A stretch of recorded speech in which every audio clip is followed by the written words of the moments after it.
दोस्तों, जैसा कि आप सभी लोगों को पता ही है कि इस समय जीडीएस यानी कि ग्रामीण डाक सेवक में वैकेंसी आई हुई है। और इसमें अगर मिनिमम क्वालिफिकेशन की बात करें तो आप सिर्फ 10वीं पास होने चाहिए। कोई भी आप लोगों को एग्जाम देने की जरूरत नहीं पड़ेगी, मेरिट के बेस पर आपका सिलेक्शन किया जाएगा। अगर एज लिमिट की बात करें तो 18 वर्ष से लेकर के 40 साल तक के लोग इसमें ऑनलाइन आवेदन कर सकते हैं। और अगर फीस पेमेंट की बात करें तो जो भी जनरल और ओबीसी कैंडिडेट है उनको 100 रुपए की फीस का पेमेंट करना है। वहीं अगर आप लोग एससी एसटी या फिर फीमेल कैंडिडेट हैं तो आपको एक भी पैसे की फीस का पेमेंट करने की जरूरत नहीं है। तो आइए मैं आप लोगों को मोबाइल फोन के माध्यम से रजिस्ट्रेशन से प्रिंट आउट तक का कंप्लीट प्रोसेस बता देता हूं। सबसे पहले आप लोगों को इस वाले पोर्टल पर आ जाना है, जिसका डायरेक्ट लिंक मैं आपको इस वीडियो के डिस्क्रिप्शन बॉक्स में दे दूंगा। यहाँ पर ऑप्शन देखने को मिल जाता है नोटिफिकेशन, हमें इस वाले ऑप्शन पर क्लिक करना है। सबसे पहले हमें यहाँ पर इसकी डिस्क्रिप्टिव नोटिफिकेशन को डाउनलोड कर लेना है। और यहीं पर आप लोगों को कंप्लीट इन्फॉर्मेशन देखने को मिलेगी कि कौन कौन सी कैटेगरी में कितनी क्या पदों पर वैकेंसी आई हुई है। अभी आप देख सकते हैं इसमें ब्रांच पोस्ट मास्टर और एबीपीएम यानी कि डाक सेवक में वैकेंसी है। सैलरी की अगर बात करें, आपका सिलेक्शन ब्रांच पोस्ट मास्टर में होता है तो शुरुआत 12,000 से होगी और यहाँ पर 29,380 रुपए तक सैलरी मिल सकती है। इसी तरह से अगर आपका सिलेक्शन डाक सेवक में होता है तो आप लोगों की शुरुआत 10,000 से होगी और 24,470 रुपए तक सैलरी मिल सकती है। अगर आप लोगों को सर्कल वाइज पता करना है कि आपके स्टेट में कितनी वैकेंसी है, तो यहाँ पर सर्कल वाइज पोस्ट नोटिफाइड हमें इसी वाले ऑप्शन पर क्लिक कर देना है। अब आप देख सकते हैं कौन से सर्कल में कौन सी लैंग्वेज की वैकेंसी है। और इसी के साथ में इस सर्कल में जनरल की कितनी पोस्ट हैं, ओबीसी एससी एसटी, वो भी आप लोग यहीं से चेक कर सकते हैं। और टोटल वैकेंसी कितनी है वो आपको यहाँ पर देखने को मिल जाएगा। अब चलिए मैं आपको इसमें ऑनलाइन अप्लाई करने का प्रोसेस बता देता हूँ। अप्लाई करने के लिए आपको यहाँ पर ऑप्शन देखने को मिल जाता है क्लिक टू रजिस्टर अप्लाई, हमें इसी वाले ऑप्शन पर क्लिक करना है। और ध्यान रखना है इसकी जो लास्ट डेट है 14 फरवरी 2026 है। नीचे ऑप्शन देखने को मिल जाता है न्यू कैंडिडेट रजिस्ट्रेशन, इसी वाले ऑप्शन पर एक बार क्लिक कर देंगे। जिस भी मोबाइल नंबर के माध्यम से रजिस्टर करना चाहते हैं उस मोबाइल नंबर को यहाँ पर फिल करेंगे और इसके बाद में सेंड ओटीपी वाले ऑप्शन पर एक बार क्लिक कर देना है। अब आपने जो भी मोबाइल नंबर दिया है इस मोबाइल नंबर पर एक ओटीपी सेंड किया जाएगा, उस ओटीपी को हमें यहाँ पर फिल कर देना है। और ओटीपी फिल करके वेरीफाई ओटीपी वाले ऑप्शन पर क्लिक करेंगे। अभी आप देख सकते हैं हमारा जो मोबाइल नंबर है वह सक्सेसफुली वेरीफाई हो चुका है। इसी तरह से हमें अपनी ईमेल आईडी को भी वेरीफाई करना है, जिसके लिए आप लोगों को यहाँ पर अपनी ईमेल आईडी को एंटर कर देना है।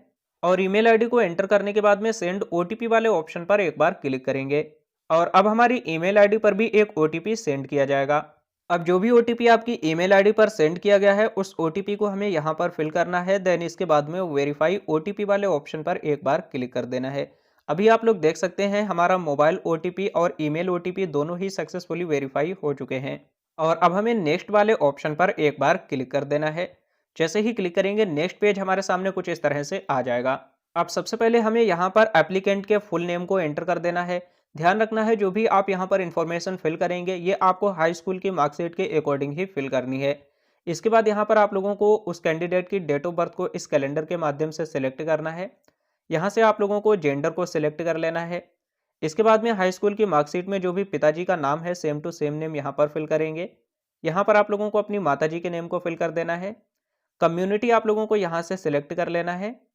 तो यहाँ पर जनरल, ओबीसी, एससी, एसटी और ईडब्ल्यूएस सभी तरह के कैंडिडेट अप्लाई कर सकते हैं। हम यहाँ पर ओबीसी वाले ऑप्शन को सिलेक्ट करेंगे। तो सभी कुछ इन्फॉर्मेशन को अच्छे से फिल करने के बाद अब आपको यहाँ पर कंप्लीट रजिस्ट्रेशन वाले ऑप्शन पर एक बार क्लिक कर देना है। जैसे ही क्लिक करेंगे इसके बाद में आप लोगों को एक रजिस्ट्रेशन नंबर मिल जाएगा और ये जो रजिस्ट्रेशन नंबर है ये मैसेज के माध्यम से आपके मोबाइल नंबर पर भी सेंड कर दिया जाता है। और अभी आप देख सकते हैं हमारे पास में एक मैसेज आ चुका है और इसमें आप लोगों को आपका रजिस्ट्रेशन नंबर देखने को मिल जाएगा। इसी के साथ में पासवर्ड भी देखने को मिल जाएगा। तो इसी रजिस्ट्रेशन नंबर और पासवर्ड के माध्यम से अब आपको लॉगिन करना है। अब लॉगिन करने के लिए दोबारा से हमें इसी वाली वेबसाइट के होम पेज पर आ जाना है। ऑप्शन फिर से देखने को मिल जाता है click here to register apply, हमें इसी वाले ऑप्शन पर एक बार फिर से क्लिक करना है। क्लिक करने के बाद में अब आप लोगों को यहाँ पर कैंडिडेट लॉगिन वाले ऑप्शन पर एक बार क्लिक कर देना है। इसके बाद यहाँ पर हमें प्रोसीड वाले ऑप्शन पर एक बार क्लिक कर देना है। अब आप लोगों को जो भी यूजर आईडी मिली है यानी कि आपके मोबाइल नंबर पर एसएमएस के माध्यम से जो रजिस्ट्रेशन नंबर सेंड किया गया है तो उस रजिस्ट्रेशन नंबर को हमें यहाँ पर फिल कर देना है। और जो भी आपको पासवर्ड मिला है उस पासवर्ड को हमें यहाँ पर फिल करना है। अगर आपके पास में एसएमएस के जरिए पासवर्ड सेंड नहीं किया गया है तो ऑप्शन देखने को मिल जाता है फॉरगेट रीसेट पासवर्ड, हमें इसी वाले ऑप्शन पर एक बार क्लिक करना है। अब आपका जो भी रजिस्ट्रेशन नंबर है आपने स्क्रीनशॉट ले लिया होगा, उस रजिस्ट्रेशन नंबर को यहाँ पर फिल करेंगे और सेंड ओटीपी वाले ऑप्शन पर क्लिक करेंगे। आपके मोबाइल नंबर पर एक ओटीपी आएगा, ओटीपी फिल करके सबमिट करेंगे तो आप लोगों को एक न्यू पासवर्ड क्रिएट कर लेना है और उसी पासवर्ड के जरिए आप लोग यहाँ पर लॉगिन कर सकते हैं। तो हमने यहाँ पर अपना रजिस्ट्रेशन नंबर और पासवर्ड एंटर कर दिया। अब हमें लॉगिन वाले ऑप्शन पर एक बार क्लिक कर देना है और इसके बाद में एक बार फिर से आप लोगों के रजिस्टर्ड मोबाइल नंबर पर एक ओटीपी सेंड किया जाएगा, तो वो ओटीपी हमें यहाँ पर फिल करना है। देन इसके बाद में वेरीफाई एंड लॉगिन वाले ऑप्शन पर एक बार क्लिक कर देना है। इसके बाद नेक्स्ट पेज हमारे सामने कुछ इस तरह से आ जाएगा। यहाँ पर हमें कुछ नीचे की साइड में आ जाना है। देखिए 4 ऑप्शन मिल जाते हैं। पहला ऑप्शन है यहाँ पर अप्लाई ऑनलाइन, दूसरा माई एप्लीकेशन, जब आप अप्लाई कर देंगे तो सेकेंड नंबर वाले सेक्शन से आप लोगों को अपने फाइनल प्रिंट आउट को डाउनलोड करना है। अगर किसी भी तरह की कंप्लेन है तो यहाँ पर रजिस्टर कंप्लेन वाले ऑप्शन पर क्लिक करेंगे और यहाँ से आप लोग अपनी कंप्लेन को चेक कर सकते हैं। सबसे पहले हमें यहाँ पर अप्लाई ऑनलाइन वाले ऑप्शन पर एक बार क्लिक कर देना है। जैसे ही आप यहाँ पर क्लिक करेंगे, अब यहाँ से आप लोगों को नोटिफिकेशन सिलेक्ट करना है, जिसमें कि अभी एक ही नोटिफिकेशन है तो हम इसी को सिलेक्ट कर लेंगे और इसके बाद हमारे सामने कुछ इस तरह से पेज आ जाएगा। सबसे पहले हमें यहाँ पर अपनी पर्सनल डिटेल को फिल करना है। तो पर्सनल डिटेल में अभी आप लोग देख सकते हैं काफ़ी ऐसी चीज़ें हैं जो कि पहले से ही हमारे OTR से ही ले ली जाएंगी। आपको यहाँ पर अपने नेम को फिल करने की ज़रूरत नहीं है। पिता का नाम भी पहले से ही फिल रहेगा, माताजी का नाम भी फिल रहेगा। अब कुछ नीचे की साइड में आ जाना है। आपने OTR में जो कुछ भी इन्फॉर्मेशन फिल की थी, सारी कुछ इन्फॉर्मेशन यहाँ पर ऑटोमेटिक ही आ जाएगी। तो जो पर्सनल डिटेल है इसमें आपको कुछ भी फिल करने की ज़रूरत नहीं पड़ेगी। और अब हमें यहाँ पर अपनी अदर डिटेल्स को फिल करना होगा। अब अदर डिटेल में आपको बताना है कि आप शादीशुदा हैं या फिर सिंगल हैं। इसके बाद अगर आप लोग PWBD कैटेगरी में आते हैं तो यस करेंगे, नहीं तो नो वाले ऑप्शन को सिलेक्ट कर लेना है। एम्प्लॉयमेंट टाइप यहाँ पर आप लोगों को बताना है यस या फिर नो। और अब हमें यहाँ पर अपने कंप्लीट एड्रेस को फिल करना है, जिसमें कि सबसे पहले आप लोगों को प्रेजेंट एड्रेस फिल करना होगा। प्रेजेंट एड्रेस में यहाँ पर अपने विलेज का नाम, टाउन का नाम, पोस्ट ऑफिस का नाम, कंप्लीट एड्रेस इस वाले बॉक्स में फिल करेंगे और यहाँ पर आप लोगों को अपने एरिया के पिन कोड को एंटर कर देना है। जैसे ही आप पिन कोड एंटर करेंगे तो आप लोगों की जो भी सिटी होगी और आपका जो भी स्टेट है और डिस्ट्रिक्ट, ये ऑटोमेटिक ही फैच होकर के आ जाएंगे। अलग से आपको फिल करने की जरूरत नहीं पड़ेगी। आप कुछ नीचे की साइड में आ जाना है और यहाँ पर आप लोगों को अपने कंप्लीट परमानेंट एड्रेस को फिल कर देना है। अगर आपका प्रेजेंट एड्रेस और परमानेंट एड्रेस दोनों सेम है तो यहाँ पर जो बॉक्स दिखाई दे रहा है इस वाले बॉक्स पर हमें एक बार टिक लगा देना है, तो सेम एड्रेस ही यहाँ पर आ जाएगा। एड्रेस की डिटेल को फिल करने के बाद में सेव एंड नेक्स्ट वाले ऑप्शन पर एक बार क्लिक कर देना है। अब आप लोगों को यहाँ पर अपनी एजुकेशनल डिटेल को फिल करना होगा, जिसके लिए हमें कुछ नीचे के साइड में आ जाना है। सबसे पहले आप लोगों को यहाँ पर सर्कल का नाम सिलेक्ट कर लेना है कि आपने हाई स्कूल की परीक्षा कौन से सर्कल से उत्तीर्ण की है। जैसे कि हमने यहाँ पर उत्तर प्रदेश वाले ऑप्शन को सिलेक्ट कर लिया। अब आप लोगों को यहाँ पर पासिंग ईयर को सिलेक्ट कर लेना है, कौन सी ईयर में आप लोगों ने हाई स्कूल की परीक्षा को पास किया था। इसके बाद में आप लोगों को यहाँ पर SSC मेमो नंबर, अब यहाँ पर जो SSC लिखा हुआ है इसमें आप लोगों को अपने हाई स्कूल के रोल नंबर को फिल कर देना है, या फिर आप लोग चाहें तो अपने सर्टिफिकेट नंबर को भी फिल कर सकते हैं, रजिस्ट्रेशन नंबर को भी फिल कर सकते हैं।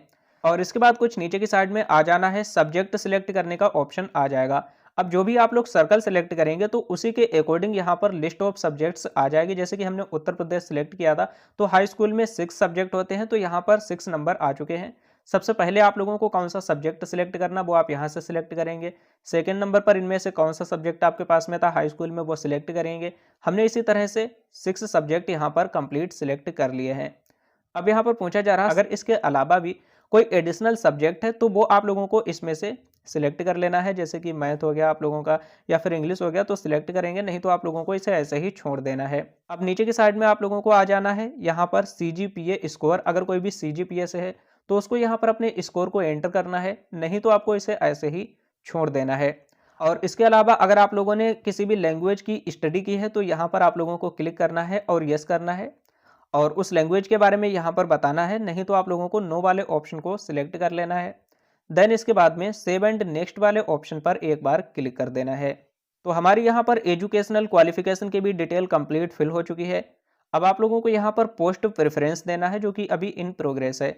कुछ नीचे की साइड में आ जाना है, कौन से सर्कल में आप लोग पोस्ट प्रेफरेंस देना चाहते हैं तो सबसे पहले यहाँ से आपको सर्कल सिलेक्ट कर लेना है। अगर आप लोग यहाँ पर कंफ्यूज होते हैं कि हम कौन से सर्कल में पोस्ट का प्रेफरेंस दें या फिर हमारे सर्कल में कहीं ऐसा तो नहीं है कि हमारी कैटेगरी की वैकेंसी कम है, तो मैंने शुरुआत में ही आप लोगों को बताया था आप लोगों को सर्कल वाइज जो नोटिफिकेशन है वो डाउनलोड कर लेना है। इस नोटिफिकेशन में सबसे पहले आप लोगों को सर्कल का नाम देखने को मिल जाएगा, इसके बाद में लैंग्वेज देखने को मिल जाएगी, कौन से सर्कल में कौन सी लैंग्वेज मैंडेटरी है। और इसके बाद में जनरल, ओबीसी, एससी, एसटी में कितनी क्या वैकेंसी है वो भी आप देख सकते हैं। तो इस नोटिफिकेशन को आप लोगों को अच्छे से चेक कर लेना है। देन इसके बाद ही आप लोगों को यहाँ से अपने सर्कल को सिलेक्ट करना है। अब सर्कल को सिलेक्ट करने के बाद में आपको यहाँ पर डिवीजन को भी सिलेक्ट कर लेना है।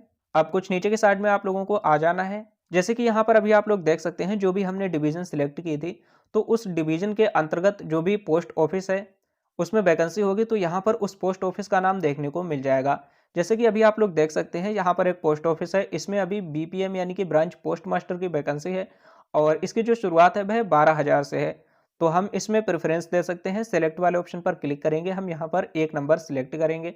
अगर हमारा चयन होता है तो सबसे पहले हमें यही वाली पोस्ट ऑफिस मिलेगी, इसी में हम काम करेंगे। इसके बाद में इसी तरह से आपका जो डिस्ट्रिक्ट है उसमें सेकेंड नंबर पर आप कौन से पोस्ट ऑफिस में प्रेफरेंस देना चाहते हैं, इस तरह से आप लोग यहाँ पर सेकेंड नंबर को सिलेक्ट कर सकते हैं।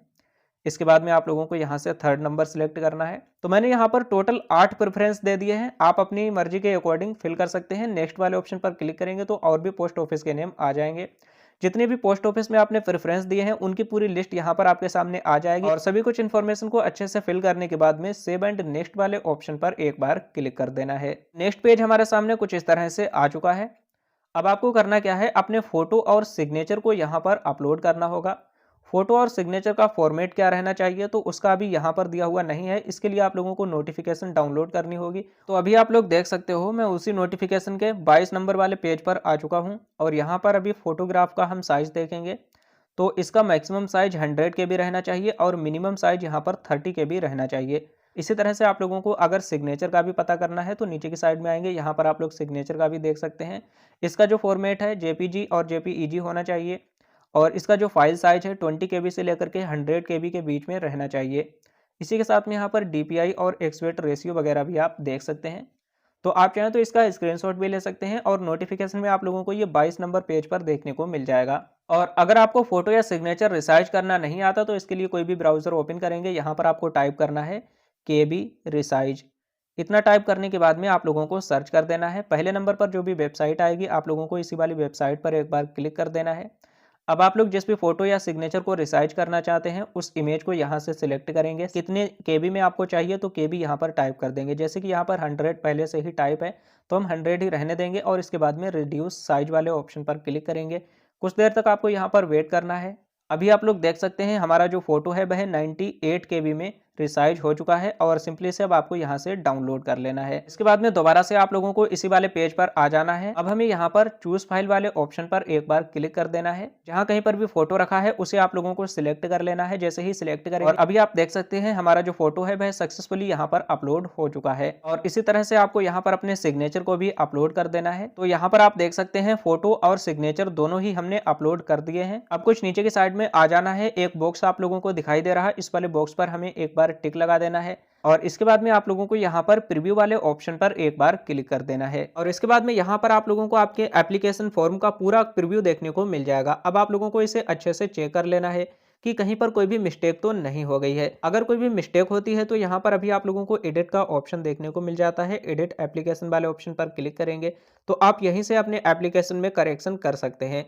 लेकिन अगर सब कुछ सही है तो आप लोगों को यहाँ पर सबमिट एप्लीकेशन वाले ऑप्शन पर एक बार क्लिक कर देना है और जैसे ही सबमिट एप्लीकेशन वाले ऑप्शन पर क्लिक करेंगे अब आप लोगों को यहाँ पर 100 रुपए की फीस का पेमेंट कंप्लीट कर देना है। फीस का पेमेंट कंप्लीट करने के बाद में दोबारा से आप लोगों को इसी वाले पेज पर आ जाना है। अब यहाँ पर आप लोगों को सेकेंड नंबर वाले ऑप्शन पर क्लिक करना है माई एप्लीकेशंस। जैसे ही आप लोग यहाँ पर क्लिक करेंगे तो आपने जो भी फॉर्म सबमिट किया होगा उसका PDF डाउनलोड करने का ऑप्शन आ जाएगा और वहीं पर क्लिक करके आप लोग अपने फॉर्म का PDF डाउनलोड कर सकते हैं। अब आप लोगों को वेट करना है इसकी मेरिट लिस्ट लगने की। जैसे ही इसकी मेरिट लिस्ट लगती है इसमें आप लोग अपने नेम को चेक कर सकते हैं। जैसे ही इसकी मेरिट लिस्ट जारी होगी तो मैं उस पर एक अलग से वीडियो बना दूंगा, इसलिए आप लोगों को इस चैनल को सब्सक्राइब करके रखना है। बाई चांस अगर आपके फॉर्म में किसी भी तरह की गलती हो गई है तो आप लोग यहाँ पर 18 और 19 फरवरी को अपने फॉर्म में उस मिस्टेक को सुधार सकते हैं।